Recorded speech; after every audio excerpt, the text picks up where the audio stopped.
Nous sommes le 18 octobre, place d'Italie, à Paris, en présence de plusieurs centaines de manifestants venus à l'appel de plusieurs organisations syndicales, parmi lesquelles la CGT, Force ouvrière, Solidaire.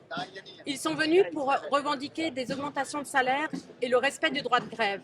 Nous allons aller à leur rencontre pour parler avec eux de leurs conditions de travail et de leurs conditions salariales.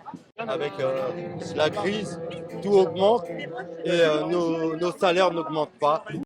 Avec les heures supplémentaires, je monte à 2002, mais il faut faire pas mal d'heures supplémentaires. Sinon, je fais 1700 et quelques par mois. Je gagne, après 41 ans de travail, 2600 € net mensuels.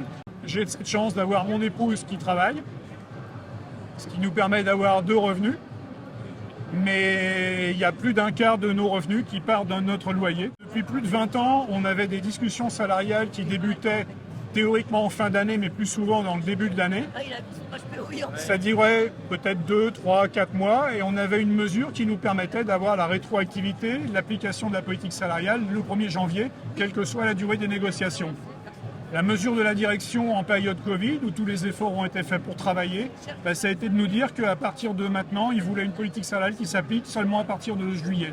Donc, les mesures mises en place par le groupe au niveau salarial, ça a été de nous supprimer 6 mois de politique salariale.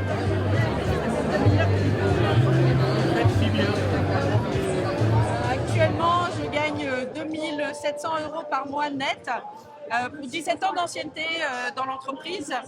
Et donc on a eu des NAO, donc un peu comme tout le monde, au mois de décembre l'année dernière, avec une enveloppe globale royale de, si mes souvenirs sont bons, 2,7% et une augmentation individuelle générale de 1%.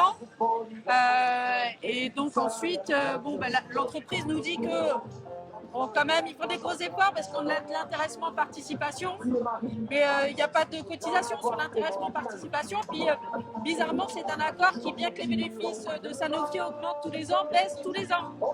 Donc, ça ne remplace pas les salaires. Nous, ce qu'on va revendiquer pour la NAO, c'est déjà de reprendre la NAO sur 2022 parce qu'on ne couvre pas l'inflation avant même d'engager la discussion sur la NAO 2023 et de demander réellement des augmentations de salaire avec les cotisations qui vont bien pour la retraite, pour le chômage.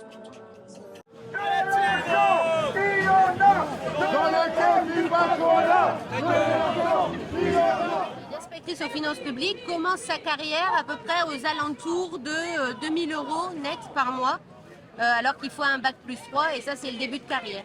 Et après, en général, en milieu de carrière, au bout de 20 ans d'ancienneté, il faut compter 2600 € de salaire net par mois. Si on a la chance d'avoir un logement social, on s'en sort.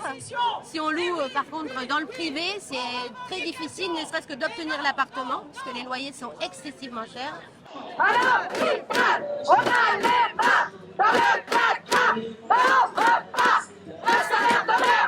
On est en plein combat aujourd'hui, à la fois pour les salaires, pour l'augmentation des salaires et en ce qui nous concerne du point d'indice de la fonction publique hospitalière, comme vous le savez, qui est gelée depuis 10 ans. Le Ségur de la santé n'a été que des miettes et avec des primes, on ne touche pas vraiment au fond des salaires en lien avec les qualifications. C'est ce que nous demandons. Là aujourd'hui, au bout de 25 ans de carrière, je suis toujours à 2000 € alors que je suis agent de maîtrise.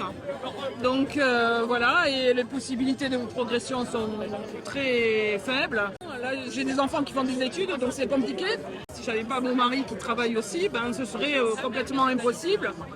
Pareil pour le logement, ça fait 25 ans qu'on est dans le même logement, mais si on devait déménager, on ne pourrait pas se payer la même chose aujourd'hui en fait.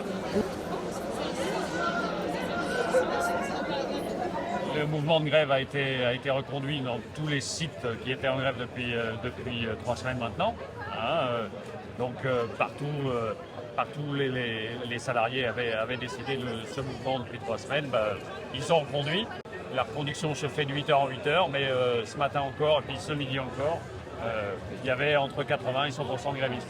Ce qui est posé sur la table aujourd'hui, c'est des augmentations de salaire pour 2023, mais on a complètement occulté le débat sur 2022. Il a été complètement occulté tout le long du mouvement et tout le long de la réunion de négociation. Et donc aujourd'hui, la direction de Total se positionne de telle façon qu'on raye d'un trait de plus ce qui se passe en 2022 en France.